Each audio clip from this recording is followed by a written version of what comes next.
무엇인가라는 제목으로 말씀 증거하겠습니다. 서점에 가면 베스트셀러라는 코너가 있습니다. 이 베스트셀러는 한 기간 동안 가장 많이 팔린 책을 등급을 매겨서 놓는 것이 베스트셀러입니다. 근데 이 베스트셀러가 되려면 저자 한 사람만 잘 해서는 안 됩니다. 독자들도 도움을 줘야 되고, 특별히 그 시대의 사회적인 상황들을 잘 반영하게 될 때에 이 베스트셀러의 반열에 오르게 됩니다. 그렇기 때문에 책이라는 것은 단순히 한 권의 문자로 그치는 것이 아니라 그 시대를 반영하는 거울과도 같습니다.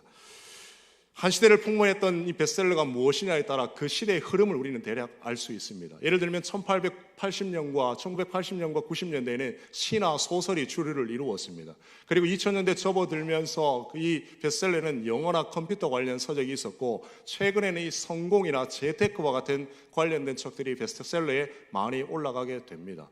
이 모든 것들을 종합해 볼 때 오늘날 살아가는 많은 현대인들의 관심은 이 성공에 있다는 것을 우리는 유추해 볼 수 있습니다. 학생들이 대학에 들어가려 하는 것, 청년들이 취직을 하려 하는 것, 사업가들이 그 모든 일들 가운데 돈을 많이 벌려고 하는 그 모든 것들을 종합해보면 사람들은 저마다 이 성공에 대한 열망들을 다 가지고 있습니다. 한때 이 베스트셀러 가운데 성공하는 사람들의 7가지 습관이라는 책이 있었습니다. 그 책이 선풍적으로 인기를 끌 당시에 사람들은 그 7가지의 방식대로 해보기도 했습니다. 왜냐하면 나도 혹 저 사람들처럼 성공할 수 있지 않을까 하는 그런 열망과 소망 때문에 그와 같이 한 것입니다. 흔히 우리는 성공을 이야기하면 돈을 많이 벌고 좋은 대학에 가고 좋은 직장에 가는 것을 성공이라고 말합니다. 물론 맞습니다. 사전에 찾아보면 이 성공이라는 말은 내가 원하는 것을 이루는 것 성공이라고 말합니다. 돈을 원하는 사람을 돈을 많이 벌면 성공했다라고 말하고, 명예와 권력을 원하는 사람들이 명예와 권력을 얻게 되면 그 또한 성공했다라고 말합니다. 근데 오늘날 문제가 되는 것은 이 성공을 위해 수단, 방법 가리지 않는다는 사실입니다. 어떻게든지 성공하기만 되니까 다른 사람을 짓밟고서라도 성공하면 된다라고 이야기합니다.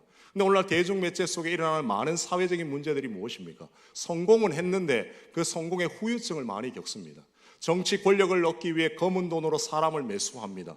좋은 대학에 입학하기 위해 부정과 부패를 저질러서 잘못된 방법으로 대학에 들어가서 그 모든 것들이 잘못되게 되는 겁니다.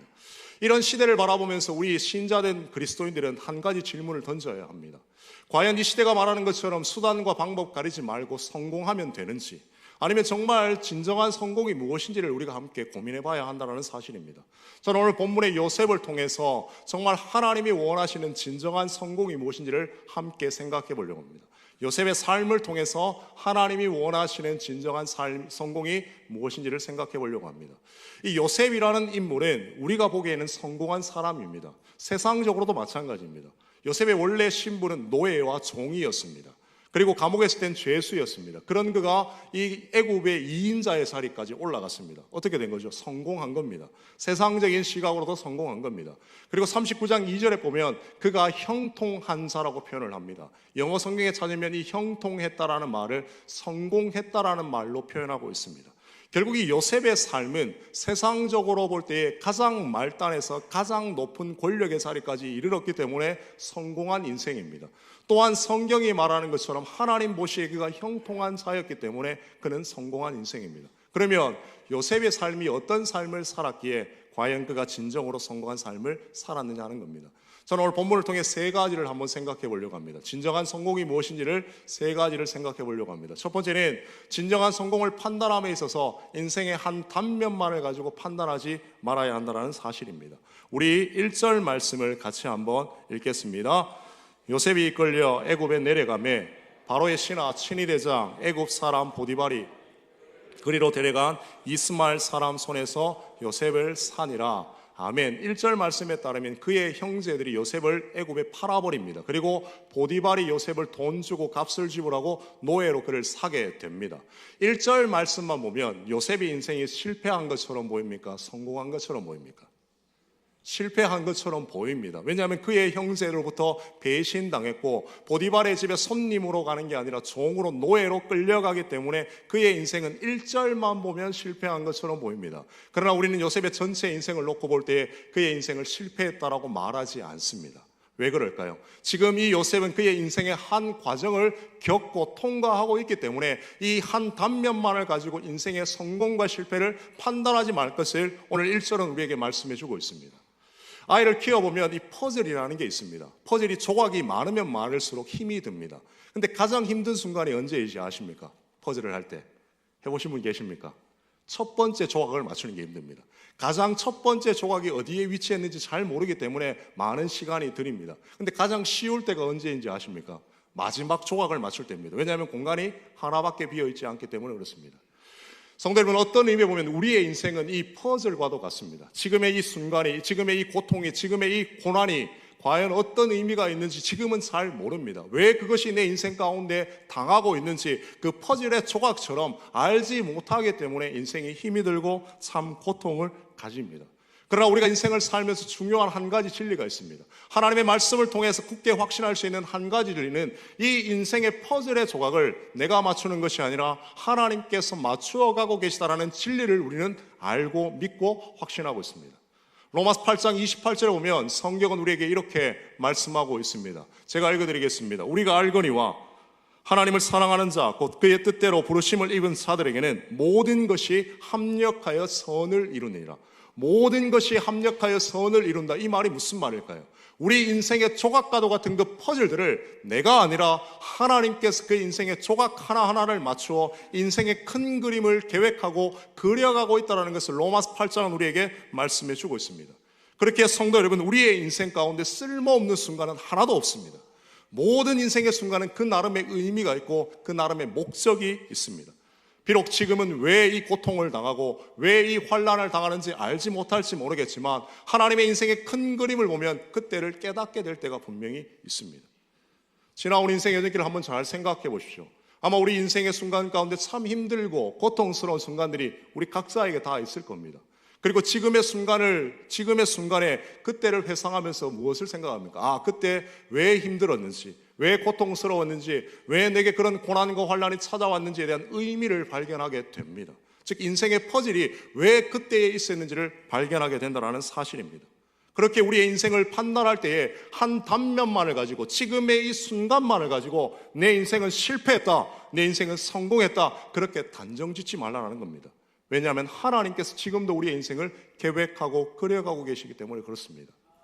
그렇다면 성도 여러분, 여러분은 인생의 성공과 실패를 어떻게 판단 내리십니까? 지금의 이 순간을 가지고 내 인생은 성공했다, 지금의 이 순간을 통해 내 인생은 실패했다라고 판단 내리십니까? 아니면 인생의 큰 그림을 지금도 그려가고 계시는 그 하나님의 시각으로 내 인생을 바라보고 계시는지를 한번 점검해 보시기를 바랍니다. 많은 사람들이 이렇게 얘기합니다. 좋은 대학이나 좋은 직장에 붙으면 내 인생은 성공했다. 그렇지 못하면 내 인생은 실패했다. 돈을 많이 벌면 내 인생은 성공했다. 그리고 내 사업이 부도가 나면 내 인생은 실패했다. 그렇게 이야기합니다. 그리고 그렇게 단정 지어버립니다. 과연 그게 맞는 말일까요? 성경은 그렇게 말하지 않습니다. 성경은 우리에게 인생의 한 조각만을 가지고 우리의 인생을 판단 내리지 말 것을 성경은 우리에게 말씀해 주고 있습니다. 역사적인 예를 몇 가지 들어보겠습니다. 수학의 천재였던 아인슈타인은 수학에서 낙제했습니다. 세기의 천재라 불리는 파스텔은 대학 입시에 낙방했습니다. 우리가 아는 에디슨은 어릴 때 무슨 소리를 들었습니까? 전응하라고 소리를 들었습니다. 그런데 우리는 그들 모두의 인생을 가리켜서 실패했다라고 말하지 않습니다. 왜 그럴까요? 그의 전체 인생을 놓고 보면 그건 하나의 과정이기 때문에 그렇습니다. 전체의 인생의 큰 그림을 놓고 보면 그들의 인생은 실패한 것이 아니라 성공한 인생이라고 역사는 말하고 있기 때문에 우리는 그와 같이 판단되는 겁니다. 그러므로 성도 여러분, 우리의 인생을 판단할 때에 지금의 한 과정만, 지금의 한 단면을 가지고 내 인생은 실패했다, 성공했다 단정짓지 말아야 됩니다. 지금의 내가 어렵다고, 지금의 내가 고난이 있다고, 지금의 내가 환난이 있다고 나의 인생은 절망적이다, 나의 인생은 포기되어져야 된다, 그렇게 판단하지 말라고 성경은 우리에게 말씀해 주고 있습니다. 내가 가난하기 때문에, 내가 좋은 집에 살지 못하고 좋은 차를 타지 못하기 때문에, 내 자녀들이 이웃과 비교해 볼 때 좋은 대학에, 좋은 직장에 취직하지 못하기 때문에 내 인생과 우리의 가정은 망했다라고 생각하지 말고, 실패했다라고 생각하지 말고, 우리 아버지 하나님께서 인생의 큰 그림을 그려가고 계시기 때문에 지금의 내 인생 가운데 부는 고난과 환난과 역경의 바람 앞에서도 하나님께서 지금의 우리의 인생을 계획하고 설계하신 그 하나님께서 인생의 그림을 아름답게 그려가고 계시다라는 그 진리를 붙잡을 때에 우리는 힘을 얻을 수 있습니다. 에베소 2장 10절에 보면 하나님께서 우리를 이렇게 말씀하십니다. 에베소 2장 10절 말씀 우리 같이 한번 읽겠습니다. 우리는 그가 만드신 바라 받았니? 아멘. 2장 10절의 전반절에 보면 우리는 그의 만드신 바라고 성경은 말합니다. 영어 성경에 찾아보면 이 그의 만드신 바를 걸작품이라는 단어로 표현하고 있습니다. 즉 하나님께서 우리를 걸작품으로 만드셨다라고 성경은 말씀합니다. 즉 하나님의 자녀, 하나님의 백성들은 하나님 보시기에 이 세상 그 어떤 것과도 비길 수 없는 걸작품이라고 성경은 우리에게 말씀해주고 있습니다. 질문을 하나 드리겠습니다. 상품과 작품의 차이가 뭔지 아시겠습니까? 말은 비슷합니다. 상품이 있고 작품이 있습니다. 이 둘의 차이가 뭘까요? 상품은 비교가 가능합니다. 예를 들면 비누가 어느 비누가 좋고 치약이 어느 치약이 좋다. 상품은 비교가 가능합니다. 그러나 작품은 비교할 수 없습니다. 예를 들어 신윤복의 그림과 김홍도의 그림을 비교할 수 있을까요? 왜냐하면 각자 다름의 의미가 다 있습니다. 이처럼 작품은 비교할 수 없습니다. 그렇다면 성도 여러분, 성경은 우리를 향하여 상품이라고 말할까요? 아니면 작품이라고 말할까요? 에베소 2장 10절의 말씀에 따르면 하나님은 우리를 작품으로, 걸작품으로 만들었다고 성경은 우리에게 말씀해주고 있습니다. 그렇기에 우리는 비교할 수 있는 존재가 아닙니다. 그러나 오늘날 많은 성도들은 자꾸만 다른 이들과 나를 비교합니다. 환경과 상황과 여건을 다른 이들과 비교하면서 내 인생은 실패했고 내 인생은 망했고 내 인생은 부도났다, 그렇게 스스로 단정 지어버릴 때가 너무나 많습니다. 그러나 성경은 우리를 하나님의 작품으로 불렀기 때문에 비교할 수 없다라고 말합니다. 왜냐하면 나를 사기 위해 독생자 예수 그리스도를 십자가에 내어주시고 그 핏값으로 사셨기 때문에 하나님 보시기에 우리는 이 세상 그 어떤 것과도 비길 수 없는 가장 존귀하고 소중한 존재들입니다. 그렇기 때문에 하나님은 지금도 열심을 내어 우리 각자의 인생을 가장 아름답게 합력하여 선을 이루도록 그려가고 계심을 믿으시기를 바랍니다. 첫 번째, 성공이라는 것은 인생의 한 단면만을 가지고 판단하지 말 것을 이야기한다면, 두 번째 진정한 성공은 하나님을 증거하는 삶이 바로 성공한 삶입니다. 우리 3절 말씀을 같이 한번 읽겠습니다. 그의 주인이 여호와께서 그와 함께 하심을 보며 형통하게 하심을 보았더라. 아멘. 3절에 보면 우리가 주목해야 될 구절이 하나가 있습니다. 그의 주인 보디발이 여호와께서 요셉과 함께 하심을 보았다라고 성경은 말하고 있습니다. 즉 요셉은 한 사람으로만 국한되는 것이 아니라 그의 삶을 통해 하나님이 드러났다라고 성경은 이야기하고 있습니다. 그러면 어떤 방식으로 하나님이 드러났을까요?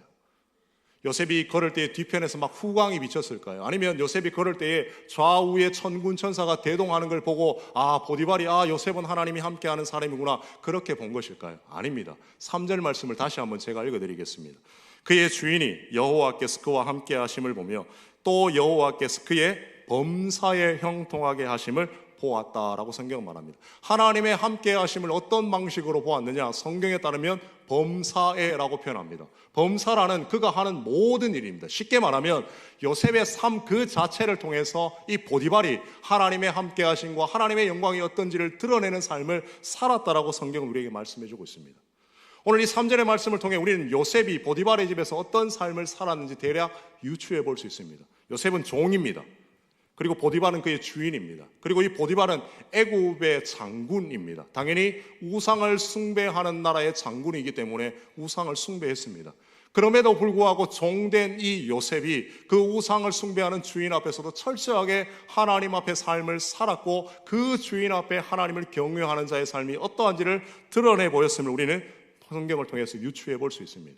그렇다면 성도 여러분, 우리의 삶이 어떤지를 한번 생각해 보십시오. 우리는 믿는 자입니다. 하나님의 영광과 하나님의 선하심을 이 땅 가운데 드러내야 할 사명을 가진 자들이 바로 우리들입니다. 그러면 세상 가운데 우리는 어떠한 영향력을 미치고 세상의 사람들에게 우리는 어떤 하나님의 영광을 드러내는 것, 그리스도의 향기를 드러내는 삶을 살고 있는지를 한번 생각해 보십시오. 오늘날 이 시대는 기독교를 많이 욕하는 시대입니다. 기독교를 향해 조롱과 멸시를 합니다. 예전에 제가 학교 다닐 때만 하더라도 종교란에 기독교를 쓰는 것은 무언가 대단한 것처럼 자부심을 가졌습니다. 근데 오늘날 학생들은 종교란에 기독교를 쓰는 게 부끄러운 무언가가 되어버렸습니다. 왜 그럴까요? 세상의 빛과 소금의 역할을 감당해야 될 이 교회가 그 역할을 온전히 감당하지 못하고 세상으로부터 치탄과 조롱과 멸시를 받고 있습니다. 이렇게 한번 생각해 보십시오. 여기 앉은 모든 성도들은 집에 동막교회라는 교패가 아마 다 붙어 있을 겁니다. 다 붙어 계시죠? 그 교패를 붙여놨는데 그 교패라는 말은 내가 교회 다니는 하나님의 백성입니다, 성도입니다라는 증거입니다. 그런데 교패는 집 앞에 붙여놓고 매일 집 안에서 들리는 소리가 부부싸움하는 소리, 돈 때문에 걱정하는 소리, 자녀 때문에 한숨 쉬는 소리가 들린다면 내 앞집과 옆집에 있는 사람이 교회에 대해서 무슨 생각을 할까요? 긍정적이지는 않을 겁니다. 아마 부정적으로 생각할 겁니다. 성도 여러분, 우리의 삶은 예수님을 증거하고 하나님 앞에 영광을 올려드리는 삶은 단지 교회 속에서만 하는 게 아닙니다. 예배에서만 하는 것이 아니라 우리의 삶의 전 영역에서 하나님께 영광 올려드리는 삶을 살아야 합니다. 전도 문구 가운데 이런 말이 있습니다. 당신의 얼굴이 전도지입니다. 한번 보세요, 옆에 분들. 전도지처럼 보이세요? 당신의 얼굴이 전도지입니다. 이 말은 우리의 웃는 얼굴이 전도가 된다는 말이지만 또한 동시에 우리의 삶 전체를 통하여서 예수 그리스도를 증거하는 삶을 살 것을 그 문구는 우리에게 말해주고 있습니다. 우리는 예수 그리스도를 증거하는 삶을 살아야 됩니다. 교회에서만이 아니라 삶의 전 영역에서 증거해야 됩니다. 먼저 이웃에게 손을 내밀고 먼저 용서하고 먼저 화해하고 내가 가진 것들을 먼저 나누는 삶을 사는 것을 통해 하나님이 영광 받으시는 겁니다. 성도 여러분, 잊지 마십시오. 하나님은 우리를 통해 영광 받으시지만 또한 동시에 우리를 통해 조롱과 멸시를 받을 수도 있습니다. 오늘날 교회가 왜 조롱과 멸시와 지탄을 받습니까? 우리가 그렇게 살지 못하기 때문에 그렇습니다. 하나님의 백성된 우리가 이 세상 가운데 소금과 빛의 사명을 온전히 감당하지 못하기 때문에 세상으로부터 조롱과 멸시를 받고 있습니다. 그렇다면 성도 여러분, 과연 나의 삶을 통해 하나님이 영광 받고 계십니까? 나의 삶을 통해 예수 그리스도의 향기가 내 이웃과 내 형제와 내가 속한 공동체 속에 전해지고 있습니까? 만약 그러하다면 오늘 성경은 우리에게 말합니다. 우리의 삶은 성공한 삶이라고 성경은 말하고 있습니다. 단순히 돈을 많이 버는 것, 좋은 대학에 가고 좋은 직장에 들어가는 것이 성공한 삶이 아니라 나를 통하여 복음이 증거되고 나를 통해 하나님이 영광 받으시면 그 삶은 성공한 삶이라고 성경은 우리에게 말씀해 주고 있습니다. 바로 그것이 진정한 성공입니다. 마지막으로 진정한 성공은 다른 이로부터 신뢰와 인정을 받는 삶이 성공입니다. 우리 4절 말씀을 같이 한번 읽겠습니다. 요셉이 그의 주인에게 은혜를 입어 그가 요셉을 가정 총무로 삼고 자기의 소유를 다 그의 손에 위탁하니. 아멘. 6절도 비슷한 말씀이 등장하는데 제가 읽어드리겠습니다. 주인이 그의 소유를 다 요셉의 손에 위탁하고 자기가 먹는 음식 외에는 간섭하지 않았다라고 성경 말합니다. 즉 보디발이 모든 것들을 이 요셉에게 위탁했다라고 성경은 말합니다. 근데 보디발은 주인이고 요셉은 일개 종입니다. 어떻게 이 모든 것이 위탁하는 게 가능해진 걸까요? 그 이유에 대해서 4절은 이렇게 말씀하고 있습니다. 제가 다시 한번 읽어드릴게요. 요셉이 그의 주인에게 은혜를 입었다라고 성경은 말합니다. 이 은혜를 입었다라는 말을 영어 원문 성경에 찾아보면 이런 의미입니다. 눈에 들었다, 인정을 받았다, 절대적으로 신임을 얻었다. 그것이 은혜를 입었다라는 말의 뜻입니다. 여기서 우리는 진정한 성공의 세 번째 의미를 발견하게 됩니다. 그것은 다른 이로부터 내가 신뢰와 인정을 받고 있다면 그 삶은 바로 성공한 삶입니다. 디모데후서 2장 15절 말씀에 보면 사도 바울이 이렇게 이야기합니다. 부끄러울 것이 없는 일꾼으로 인정된 자로서 자신을 하나님 앞에 드리기를 힘쓰라. 하나님께 인정받을 뿐만 아니라 사람들에게도 인정된 자로 사는 것이 바로 진정한 성공이라고 성경은 우리에게 말씀해 주고 있습니다. 그러면 성도 여러분, 우리의 삶을 한번 잘 생각해 보십시오. 다른 이로부터 신뢰와 인정을 받고 계십니까? 내 가족들, 내 남편과 내 아내와 내 자녀들로부터 신뢰와 인정을 받고 있습니까? 만약 그러하다면 그것은 바로 진정으로 성공한 자의 삶의 모습입니다. 근데 여기서 우리가 중요하게 붙잡아야 할 한 가지 진리가 있습니다. 이 성공, 즉 다른 이로부터 신뢰와 인정을 받는 것은 하루아침에 이루어지는 게 아닙니다. 오늘 이 본문의 요셉이 그 다음 장에 보면 이 보디발의 아내가 유혹해서 감옥에 들어가는 장면이 등장합니다. 즉 요셉의 나이를 앞뒤로 계산해 보면 지금 요셉이 보디발의 집에 있었던 기간을 대략 한 11년 정도가 됩니다. 즉 요셉은 이 11년 동안 한결같이 주인에게 성심성껏 지성으로 헌신하고 봉사하고 충성했기 때문에 이 보디발이 그에 함께 하심, 그리고 그의 모든 것들을 위탁했다라고 성경은 말씀해 주고 있습니다. 즉 절대적인 충성, 한결같은 진실과 성실을 통해 그 성공의 열매, 다른 이로부터 신뢰와 인정을 받는 삶을 살게 된 겁니다. 그러면 성도 여러분, 만약 우리가 진정한 성공을 살기를 원한다면 깜짝 성공 신화는 다 잊어야 됩니다. 한탕주의, 한박주의, 그런 모든 것들을 다 잊어버려야 합니다. 한때 로또라는 것이 열풍적으로 선풍적인 인기를 끈 적이 있습니다. 제가 기억하기로는 그 로또의 문구가 재밌습니다. 혹시 기억나십니까? 로또의 문구 이렇습니다. 인생 역전 한방 로또. 로또 한 번 사서 인생 한 번 역전해보자. 그게 이 로또의 문구였습니다. 사람들이 인생을 한 번에 역전시키기 위해 로또를 많이 구입했습니다. 오늘날 이 시대 가운데 가장 큰 병폐 중에 하나가 바로 이 한탕주의입니다. 한 번에 모든 것을 이루자라는 한탕주의. 실제로 한 중학교 교사가 중학생들 대상으로 설문조사를 한 적이 있습니다. 장래의 꿈이 무엇입니까? 뭐라고 쓰시겠습니까? 이렇게 대답이 나왔습니다. 아버지로부터 건물 하나 물려받아서 건물주가 되는 것. 이게 중학생들의 소원이랍니다. 웃긴지만 이 시대를 반영하는 현실입니다.